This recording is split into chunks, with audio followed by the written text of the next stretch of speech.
denne video vil jeg diskutere potens- og brøkreglereglerne, og herover på venstre side kan I se potensreglereglerne. A i P'et er roden ganget med sig selv P gange, og det er oftest positivt, og så står P som eksponent selvfølgelig. Her i den første, der multiplicerer vi potenserne med samme rod ved at addere dem. I den næste dividerer vi dem ved at trække nævnerens eksponent fra tællerens. Så det er omvendt.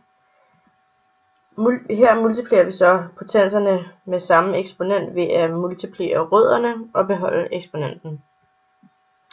I den fjerde dividerer vi potenserne med samme eksponent ved at dividere rødderne. Og her i den sidste opløfter vi potens til en ny potens ved at beholde roden og multiplicere eksponenten. Så kan det også ske, at vi kommer ud for, at A har en negativ eksponent, hvilket vi så gør ved at sige 1 divideret med A i P'et for at gøre det positivt. Og omvendt kan man også, hvis det er positivt, og man gerne vil have det negativt, kan man sige 1 divideret med A i minus P'et. Her har vi eksempel 1, hvor man siger 2 gange 10 i minus 6 gange 4 gange 10 i minus 2, og det ganger vi så det hele tal, så bliver 8, og ganger vi de to tal med eksponenter og får det til 10 i 4, hvilket er positivt, fordi det er 2 minus 12 man ganger.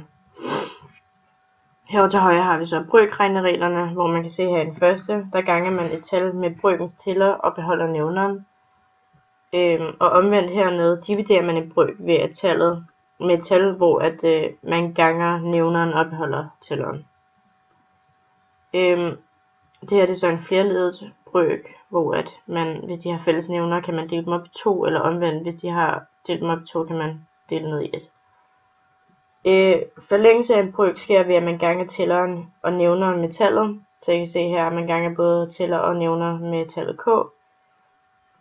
Forkortelsen sker ved at dividere tallet med tæller og nævner, som er omvendt før, ved at dividere det med tallet k, hvis de har en fælles tal, de går op i. Her ganger vi med tæller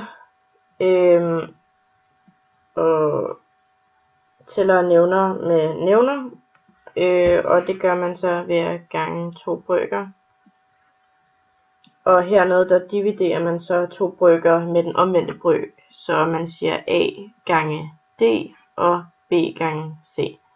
Og hernede har vi et eksempel, hvor man siger 2 divideret med 3 gange 4 divideret med 9, som bliver 2 gange 4 og 3 gange 9 og får 8 27.